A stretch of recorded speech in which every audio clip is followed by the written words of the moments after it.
ನಮಸ್ಕಾರ ಸ್ನೇಹಿತರೆ. ಉತ್ತರ ಪ್ರದೇಶದ ಪ್ರಯಾಗ್ರಾಜ್ನಲ್ಲಿ ನಡೀತಾ ಇರೋ ಕುಂಭಮೇಳದಲ್ಲಿ ಭೀಕರ ದುರಂತ ಆಗೋಗಿದೆ. ದೇವರ ಪೂಜೆಗೆ ಪುಣ್ಯ ಸ್ನಾನಕ್ಕೆ ಅಂತ ಹೋಗಿದ್ದ ಜನರ ನಡುವೆ ಕಾಲ್ತುಳಿತ ಉಂಟಾಗಿ ಕನಿಷ್ಠ 15 ಮಂದಿ ಪ್ರಾಣ ಕಳ್ಕೊಂಡಿದ್ದಾರೆ ಅನ್ನೋ ಮಾಹಿತಿ ಲಭ್ಯ ಆಗ್ತಾ ಇದೆ. ಇದು ಆರಂಭಿಕ ಮಾಹಿತಿ. ಇನ್ನು 106 ಮಂದಿ ಗಾಯಗೊಂಡಿದ್ದಾರೆ. ಹಾಗಾಗಿ ಗಂಭೀರ ಗಾಯಗೊಂಡವರ ಸಂಖ್ಯೆ ಕೂಡ ಜಾಸ್ತಿ ಇರೋದ್ರಿಂದ ಮೃತರ ಪ್ರಮಾಣ ಹೆಚ್ಚಾಗುವ ಆತಂಕ ಕೂಡ ಇದೆ.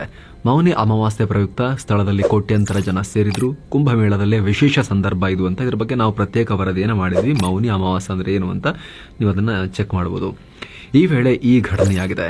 ಇದರ ಬೆನ್ನಲ್ಲಿ PM Narendra Modi UP CM Yogi ಆದಿತ್ಯನಾಥ್ರಿಗೆ ಕಾಲ್ ಮಾಡಿ ವಿಚಾರಿಸಿದ್ದಾರೆ.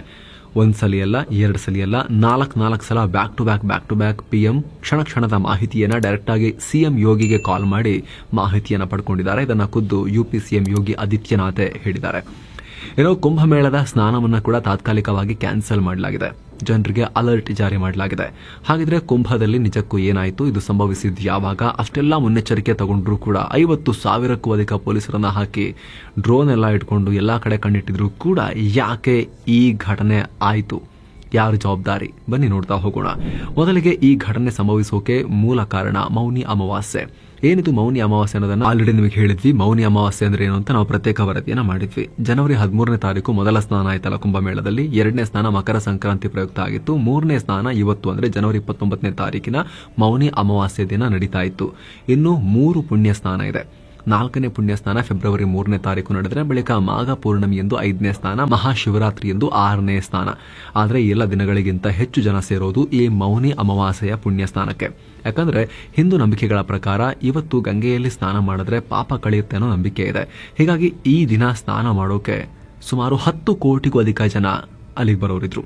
10 ಕೋಟಿಗೂ ಅಧಿಕ ಜನರಿಂದ ಏಕಕಾಲದಲ್ಲಿ ಸ್ನಾನ, ಸೇಮ್ ಟೈಮ್ ಪೀರಿಯಡ್ನಲ್ಲಿ. ಇಲ್ಲಿ ತುಂಬಾ ಜನಕ್ಕೆ 10 ಕೋಟಿ ಒಂದೇ ದಿನ ಬರ್ತಾರಂತ ಅನಿಸಬಹುದು. ಆದರೆ ಈ ಪುಣ್ಯ ಸ್ನಾನ ಸಂಗಮದಲ್ಲಿ ಮಾತ್ರ ನಡೆಯೋದಿಲ್ಲ. ಯಮುನಾ ಗಂಗಾ ನದಿಯ ಉದ್ದಕ್ಕೂ ಎಲ್ಲೆಲ್ಲಿ ಸ್ನಾನಘಟ್ಟ ಇದೆಯೋ ಅಲ್ಲೆಲ್ಲ ಅರೇಂಜ್ಮೆಂಟ್ ಮಾಡಲಾಗಿದೆ. ಕೆಲವೊಂದು ಕಡೆ ಝೋನ್ಗಳನ್ನ ಮಾಡಿ ಸ್ನಾನ ಮಾಡೋಕೆ ವ್ಯವಸ್ಥೆ ಮಾಡಿದ್ದಾರೆ. ಇದೇ ರೀತಿ ಸಂಗಮ ಸ್ಥಳದಲ್ಲೂ ಕೂಡ ಕೋಟ್ಯಂತರ ಜನ ಸೇರಿದ್ರು. ಬುಧವಾರ ಬೆಳಿಗ್ಗೆಯಿಂದಲೇ ಈ ಸ್ನಾನ ಮಾಡೋಕೆ ಕ್ರೌಡ್ ಜಾಸ್ತಿ ಆಗಿತ್ತು. ಸದ್ಯದ ಮಾಹಿತಿ ಪ್ರಕಾರ ಈ ಘಟನೆ ನಡೆಯುವಾಗಲೂ 2 ಕೋಟಿ ಜನ ವಿವಿಧ ಸ್ನಾನ ಘಟ್ಟಗಳಲ್ಲಿ ಸ್ನಾನ ಮಾಡೋಕೆ ಬಂದಿದ್ರು. ಘಟನೆ ನಡೆದಾಗ ಸಂಗಮ ಸ್ಥಳದಲ್ಲೂ ಹೆಚ್ಚಿನ ಜನಸಂದಣಿ ಇತ್ತು. ಬೆಳಗಿನ ಜಾವ 2 ಗಂಟೆ ಹೊತ್ತಿಗೆ ಮೊದಲ ಕಾಲ್ತುಳಿತ ಉಂಟಾಗಿದೆ ಅನ್ನೋ ಮಾಹಿತಿ ಲಭ್ಯ ಆಗ್ತಾ ಇದೆ. ಪ್ರತ್ಯಕ್ಷದರ್ಶಿಗಳು ಹೇಳೋ ಪ್ರಕಾರ ಈ ಕಾಲ್ತುಳಿತ ಉಂಟಾದ ಕೆಲ ಗಳಿಗೆಯಲ್ಲಿ ಅಲ್ಲಿ ಆತಂಕದ ವಾತಾವರಣ ನಿರ್ಮಾಣ ಆಯಿತು. ಹೀಗಾಗಿ ಜನ ಕ್ರೌಡ್ನಿಂದ ತಪ್ಪಿಸಿಕೊಳ್ಳೋಕೆ ಬೇರೆ ಬೇರೆ ಕಡೆ ಓಡ್ ಹೋಗಿದ್ದಾರೆ. ಈ ವೇಳೆ ಇನ್ನಷ್ಟು ಕಾಲ್ತುಳಿತ ಸರಣಿಯಾಗಿ ಆಗಿದೆ. ಈ ಸಂದರ್ಭದಲ್ಲಿ ಬ್ಯಾರಿಕೇಡ್ಗಳನ್ನು ಮುರಿದು ಹಾಕಿ ಜನ ಓಡ್ ಹೋಗಿದ್ದಾರೆ. ಭದ್ರತಾ ಸಿಬ್ಬಂದಿಯನ್ನು ದೂಡ್ಕೊಂಡು ಹೋಗಿದ್ದಾರೆ. ಇದರಿಂದ ಒಂದು ಝೋನ್ನಿಂದ ಮತ್ತೊಂದು ಝೋನ್ಗೆ ಜನ ಜಂಪ್ ಕೂಡ ಆಗಿದ್ದಾರೆ. ಎಲ್ಲ ಮಿಕ್ಸ್ ಆಗಿ ಕ್ರೌಡ್ ಮ್ಯಾನೇಜ್ಮೆಂಟ್ ಹಾಳಾಯಿತು. ಈ ಸಂದರ್ಭದಲ್ಲಿ ಮಹಿಳೆಯರು, ಮಕ್ಕಳು ಎಲ್ಲರೂ ಕೂಡ ಕೂಗ್ತಾ ಇದ್ರು ಅಂತ ಅಲ್ಲಿ ನೆರೆದಿದ್ದವರು ಹೇಳ್ಕೊಂಡಿದ್ದಾರೆ. ಅಲ್ಲದೆ ಇದ್ದಕ್ಕಿದ್ದಂತೆ ಒಂದೇ ಸಲ ತ್ರಿವೇಣಿ ಸಂಗಮ ಪ್ರದೇಶದಲ್ಲೂ ಕೂಡ ಜನ ಹೆಚ್ಚಾದ್ರು. ಇದರಿಂದ ತುಂಬಾ ಜನಕ್ಕೆ ಸ್ನಾನ ಮಾಡಿ ಎಲ್ಲಿಗೆ ಹೋಗಬೇಕು ಅನ್ನೋದು ಕೂಡ ಗೊತ್ತಾಗಲಿಲ್ಲ. ತಲೆ ಮೇಲೆ ಭಾರವಾದ ಲಗೇಜ್ಗಳಿದ್ದ ಕಾರಣ ತುಂಬಾ ಜನ ಅಲ್ಲೇ ಬ್ಯಾಲೆನ್ಸ್ ಕಳ್ಕೊಂಡು ಕೆಳಗೆ ಬಿದ್ರು. ಬ್ಯಾಗ್ ತಗೊಳ್ಳೋದು ಹೇಗೆ, ತಪ್ಪಿಸ್ಕೊಳ್ಳೋದು ಹೇಗೆ ಏನು ಗೊತ್ತಾಗ್ಲಿಲ್ಲ. ಬ್ಯಾಗ್ ಬಿಟ್ಟು ಓಡ್ ಹೋಗೋದಾ, ಬ್ಯಾಗ್ ಹೊತ್ಕೊಂಡು ಹೋಗೋದಾ ಏನೂ ಅವ್ರಿಗೆ ಗೊತ್ತಾಗ್ಲಿಲ್ಲ. ಹೆಂಗಸರಿದ್ರು, ಮಕ್ಕಳು ಕೂಡ ಇದ್ರು. ಇದರಿಂದ ಪರಿಸ್ಥಿತಿ ಇನ್ನಷ್ಟು ಹದಗೆಡ್ತು. ಅನಿರೀಕ್ಷಿತವಾಗಿ ಸಂಗಮ ಸ್ಥಳಕ್ಕೆ ಬಂದಿದ್ದು ಮತ್ತು ಬಳಿಕ ಬ್ಯಾರಿಕೇಡ್ ಮುರಿದು ಎಲ್ಲಾ ಜನ ಮಿಕ್ಸ್ ಆಗಿದ್ದು ಝೋನ್ಗಳನ್ನೆಲ್ಲ ಮರೆತು ಇದಕ್ಕೆ ಕಾರಣ ಅಂತ ಪ್ರತ್ಯಕ್ಷದರ್ಶಿಗಳು ಹೇಳ್ತಾ ಇದ್ದಾರೆ. ಕನಿಷ್ಠ 15 ಜನ ಪ್ರಾಣ ಕಳ್ಕೊಂಡಿದ್ದಾರೆ. 100ಕ್ಕೂ ಅಧಿಕ ಜನ ಗಂಭೀರವಾಗಿ ಗಾಯಗೊಂಡಿದ್ದಾರೆ. ಸ್ಥಳಕ್ಕೆ 16 ಆಂಬ್ಯುಲೆನ್ಸ್ಗಳನ್ನು ತಂದು ಅವರನ್ನ ಆಸ್ಪತ್ರೆಗೆ ಕರ್ಕೊಂಡು ಹೋಗಲಾಗಿದೆ. ಈಗ ಆಲ್ರೆಡಿ 45ರಿಂದ 50 ಆಸ್ಪತ್ರೆಗಳನ್ನ ಆ ಭಾಗದಲ್ಲಿ ತಾತ್ಕಾಲಿಕವಾಗೂ ಕೂಡ ತೆರೆಯಲಾಗಿದೆ. ಸೊ ಅಲ್ಲಿ ಅವರಿಗೆ ಚಿಕಿತ್ಸೆ ಕೊಡಲಾಗ್ತಿದೆ. ಇನ್ನು ಗಾಯಗೊಂಡವರಲ್ಲಿ ಕರ್ನಾಟಕದ ಬೆಳಗಾವಿಯ ಮಹಿಳೆ ವಿದ್ಯಾ ಸಾಹು ಕೂಡ ಇದ್ದಾರೆ. ಈ ಬಗ್ಗೆ ಅವರು ಮಾಧ್ಯಮಗಳ ಮುಂದೆ ಮಾತಾಡಿದ್ದಾರೆ. ಎಲ್ಲರೂ ಯಾವುದೇ ತೊಂದರೆ ಇಲ್ಲದೆ ನೆಮ್ಮದಿಯಿಂದಲೇ ಹೋಗ್ತಾ ಇದ್ವಿ. ಆದ್ರೆ ಎಲ್ಲಿಂದ ಬಂದ್ರೂ ಗೊತ್ತಿಲ್ಲ. ಇದ್ದಕ್ಕಿದ್ದಂತೆ ಜನ ಬಂದು ಮೈ ಮೇಲೆ ಬಿದ್ದು, ಮುಂದಕ್ಕೆ ಹೋಗ್ತಿದ್ದವರು ಹಿಂದಕ್ಕೆ ಬಿದ್ರು, ಮೈ ಮೇಲೆಲ್ಲ ಹತ್ಕೊಂಡು ಹೋದ್ರು. ಕೆಲವರು ಕಂಬಕ್ಕೆ ಗುದ್ದಿ ಗಾಯಗೊಂಡ್ರು ಅಂತ ಹೇಳಿದ್ದಾರೆ. ಇನ್ನೊಬ್ರು ಮಾತನಾಡಿ, ಜನ ಎಲ್ಲಿಂದ ಬಂದ್ರೂ ಗೊತ್ತಿಲ್ಲ, ಇದ್ದಕ್ಕಿದ್ದ ಹಾಗೆ ಒಂದು ಜನರ ಗುಂಪು ಬಂದು ನಮ್ಮ ಮೇಲೆ ಹಾರಿತು. ನಾನು ನೆಲಕ್ಕೆ ಬಿದ್ದೆ. ಯಾವ ಕಡೆ ಹೋಗೋಕ್ಕೂ ಜಾಗ ಇರಲಿಲ್ಲ. ಆಸ್ಪತ್ರೆಗೆ ಯಾರು ಕರ್ಕೊಂಡು ಹೋದ್ರು ಅಂತ ಕೂಡ ಗೊತ್ತಿಲ್ಲ. ಕಣ್ಣು ಬಿಟ್ಟಾಗ ಬೆಡ್ ಮೇಲೆ ಇದ್ದೆ ಅಂತ ಈ ಆತಂಕಕಾರಿ ಸನ್ನಿವೇಶಗಳ ಮಾಹಿತಿಯನ್ನು ಹಂಚಿಕೊಂಡಿದ್ದಾರೆ. ಇದರ ಬೆನ್ನಲ್ಲೇ ಪಿಎಂ ನರೇಂದ್ರ ಮೋದಿ ಯೋಗಿ ಆದಿತ್ಯನಾಥ್ ಅವರಿಗೆ 4 ಸಲ ಕಾಲ್ ಮಾಡಿದ್ದಾರೆ. ಘಟನೆ ಬಗ್ಗೆ ಕ್ಷಣದ ಮಾಹಿತಿಯನ್ನು ಪಡೆದಿದ್ದಾರೆ. ಸೂಚನೆಗಳನ್ನು ಕೂಡ ಕೊಟ್ಟಿದ್ದಾರೆ. ಅರ್ಧ ಗಂಟೆಗೂ ಮೋದಿ ಕಾಲ್ ಮಾಡಿ ಅಪ್ಡೇಟ್ ತಗೊಳ್ತಾ ಇದ್ರು, ಸೂಚನೆಗಳನ್ನು ಕೊಡ್ತಾ ಇದ್ರು ಅಂತ ಯೋಗಿ ಆದಿತ್ಯನಾಥ್ ಅವರೇ ಹೇಳ್ಕೊಂಡಿದ್ದಾರೆ. ಅತ್ತ ಅಮಿತ್ ಶಾ ಕೂಡ ಯೋಗಿಗೆ ಕಾಲ್ ಮಾಡಿ ಮಾಹಿತಿಯನ್ನು ಪಡೆದಿದ್ದಾರೆ, ಸೂಚನೆಗಳನ್ನು ಕೊಟ್ಟಿದ್ದಾರೆ. ಕೇಂದ್ರ ಸರ್ಕಾರದಿಂದ ಸಂಪೂರ್ಣ ನೆರವಿನ ಭರವಸೆಯನ್ನು ಕೂಡ ಕೊಟ್ಟಿದ್ದಾರೆ.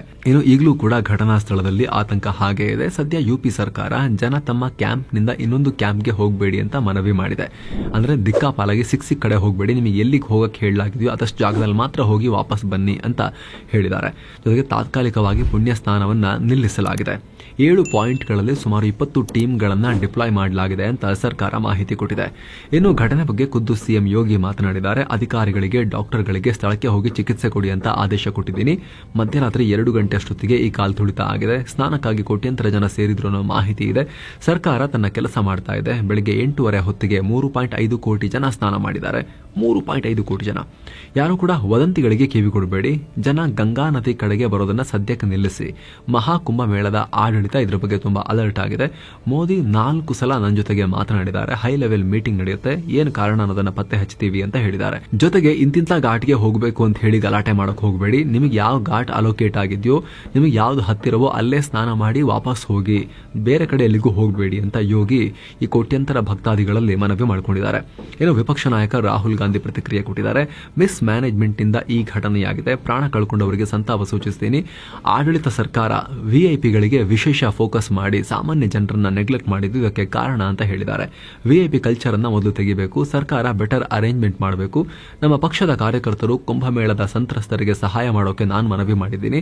ಇನ್ನೊಂದು ಸಲ ಈ ರೀತಿ ಆಗದಂತೆ ಎಚ್ಚರಿಕೆ ವಹಿಸಿ ಅಂತ ಯೋಗಿ ಸರ್ಕಾರಕ್ಕೆ ವಿಪಕ್ಷ ನಾಯಕ ರಾಹುಲ್ ಗಾಂಧಿ ಆಗ್ರಹ ಮಾಡಿದ್ದಾರೆ. ಸ್ನೇಹಿತರೆ, ಕುಂಭಮೇಳದಲ್ಲಿ ಈ ರೀತಿ ಘಟನೆ ಪದೇ ಪದೇ ಆಗ್ತಾನೆ ಇದೆ. ಹಿಸ್ಟಾರಿಕಲಿ ಆಗ್ತಾನೆ ಬಂದಿದೆ.